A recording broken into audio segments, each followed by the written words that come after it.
Welcome back to another episode of the LC Experience. I'm Zane Stewart with, Jackson Koger. and we're going to be talking a little bit about some fantasy football today. We got three main segments for you: start, bench, overhyped, and waiver wire targets. Anything you've seen in the past 2 weeks that you're particularly excited about? Nope, I'm just ready to get into it, Zane. All right, we're filming currently on a Thursday, right before the game of Jets and Patriots, I believe, is tonight. So Yes. going into week 3 fantasy football is the approach we're looking at. So we start with the start bench. All right, Malik Neighbors, start bench. Start. Starting him? Yeah.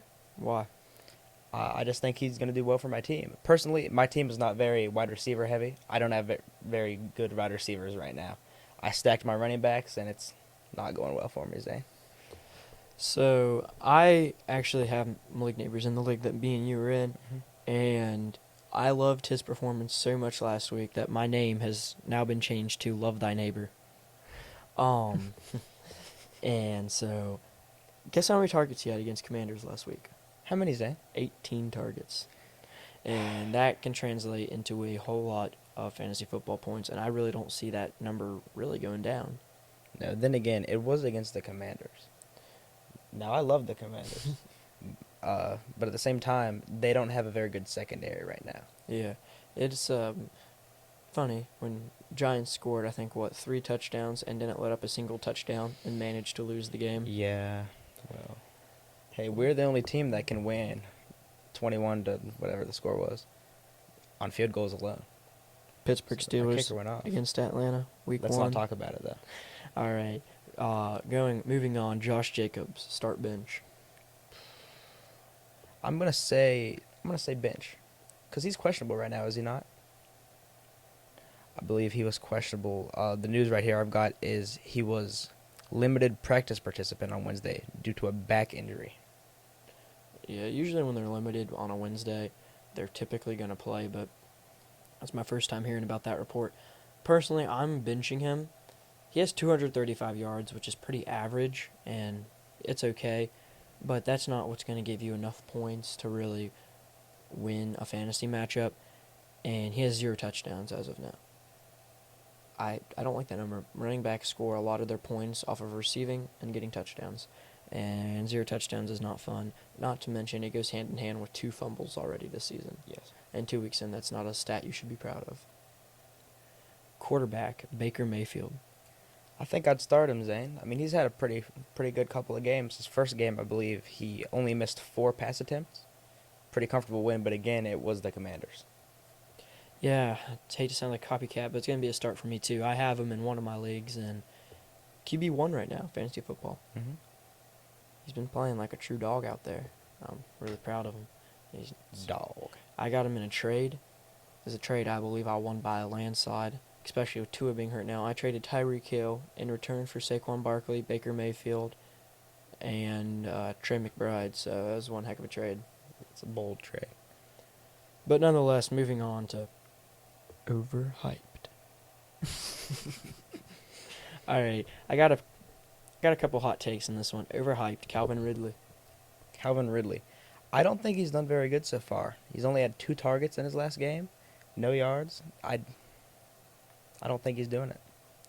His first game looked a lot worse than his second, but 7 receptions so far in the season, and that's not enough, really, in my eyes, to put together a strong, promising, like, anything for fantasy football, really. You can't expect to score much when he's in 2 games. He's only had 7 receptions. To put that into comparison, in 2 games, he's had 7 receptions. Last game, Malik Neighbors had 18 targets. Now, granted, I believe he only had 10 catches, but that's still a much better stat. He Love does thy have neighbors. 120 yards and a touchdown, though, so he is getting yards when he has the ball, which is good, but When he has the ball. I'm just not buying into Calvin Ridley. I don't think he's too hyped to necessarily say he's overhyped. Maybe put him in as a flex position, but nothing more. Alvin Kamara.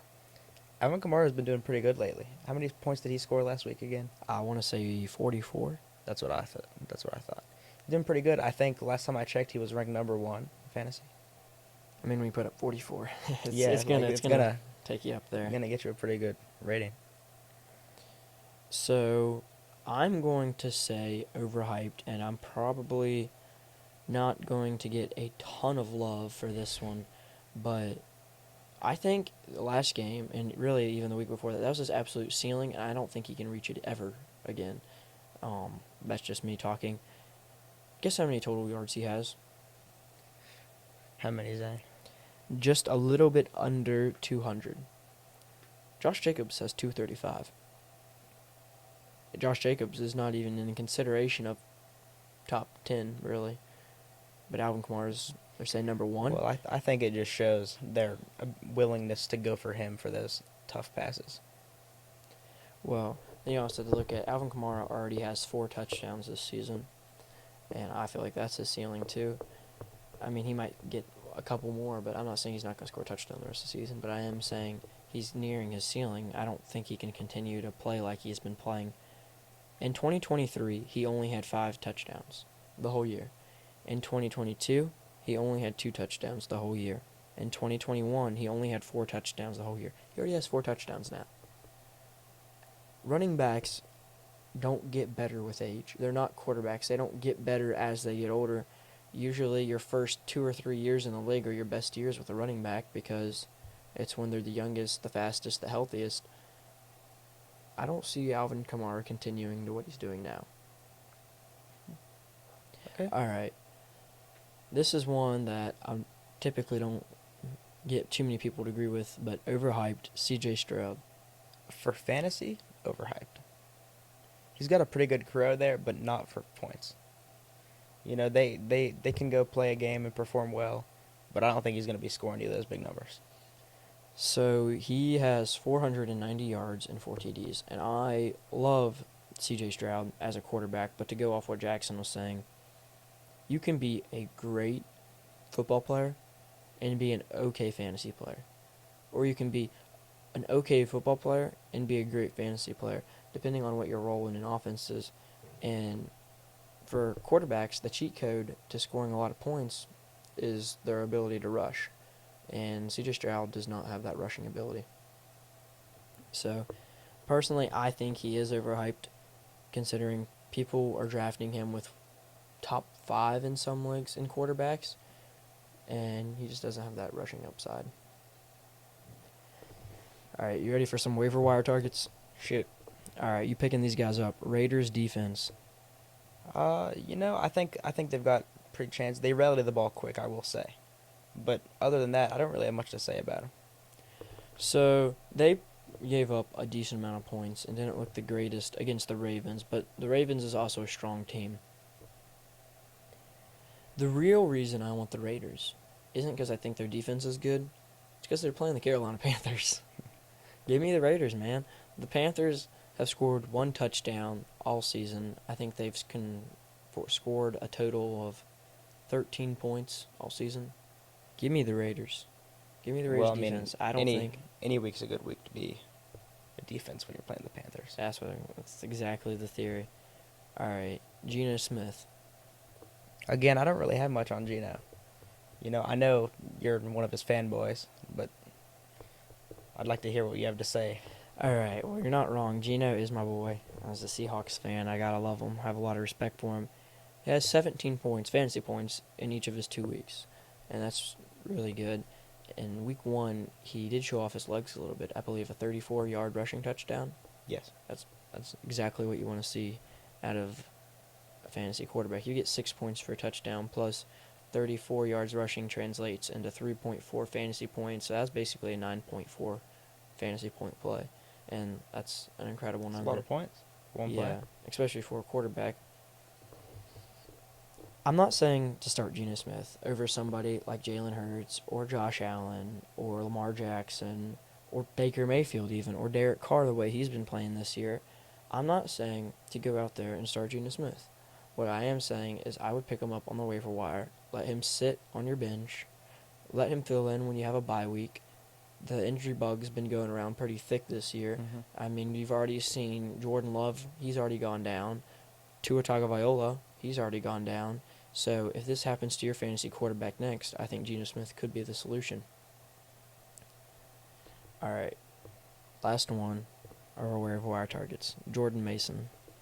All right, so going off the latest news right now, I have, quote, Jordan Mason has forced 20 missed tackles so far this season. Unquote. I'm pretty sure that's the most among the running backs so far. Pretty solid. Yeah, that's a pretty good number, actually. I didn't know that number. What I do know is he is behind McCaffrey. McCaffrey is the guy.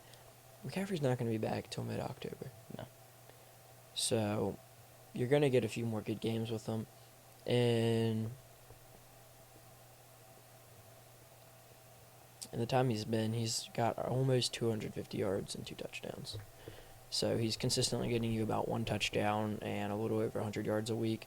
And that's, simply put, enough to be a fantasy starter. I do think, though, right now, you pick up Jordan Mason, because I think his numbers are only going to go up. You show some people what he can do, and I think he's definitely a great guy to maybe try to weasel your way into getting a trade, especially when we start looking towards the first week of October. When you know McCaffrey's coming back soon, I would try to trade him for a player who maybe not be the best player. You may be giving him a better value player, but a player that you can get more from. Like, if you can trade somebody like Jordan Mason for Calvin Ridley or a Christian Kirk, somebody that can stay in your flex spot and play all year round, then I would try to make that trade.